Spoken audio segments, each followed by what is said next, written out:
In general, I think if you're a retailer, you go, wow, if tax rates are really lower, the high-end retail could be better. And if we do get higher growth, obviously the middle part is better.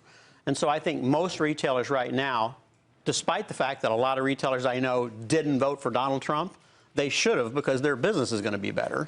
And I think they all see that.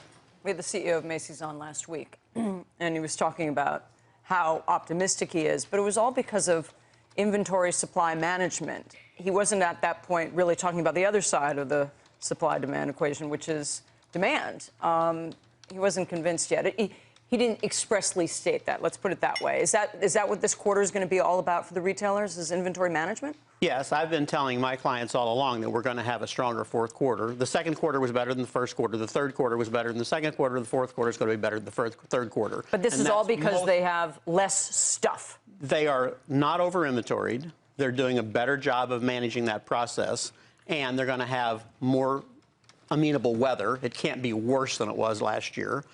They're looking at more jobs. They're looking at a little bit of growth in wages. All of that has been happening over time.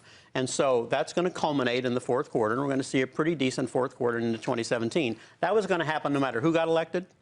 But I do think we may see a little better high end now, since people at the high end aren't going, oh, my God, my taxes are going up, because we had seen some real pullback among people spending at the high end. Even though they could afford to spend, they weren't spending. The inventory quandary, though, is somewhat counterintuitive, because you think about retailers having less stuff to sell. It means their sales aren't going to be as high as they were before. I mean, yes, they were over-inventoried last year, but at least they were optimistic about the consumer. Do you think that optimism could improve? Well, we've seen this happening, right? We haven't seen great top lines, but what we've seen is a little better gross margin. And so I don't think we're going to see really strong top-line growth. And I do think we're still going to see a huge shift to the internet. So some people are going to get hurt from that.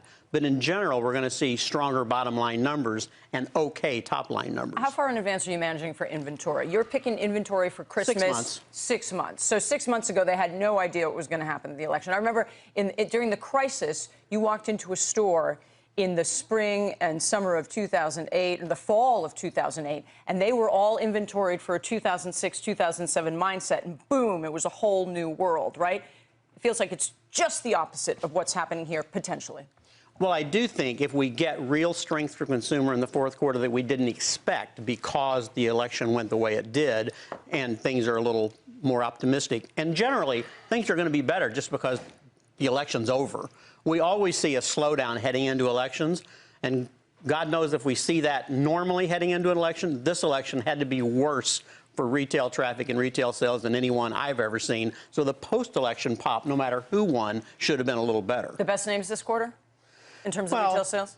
It's going to be interesting to watch. The best names in retail sales, we're going to see some recovery in things like teen, right, because it's been so bad, but they're not going to be the best names in retail sales. We're going to see some benefit in the department stores just because they were so tough last year. And as you saw in the third quarter, if expectations get low enough, you can actually beat them. Well, we're going to see some benefit there, too.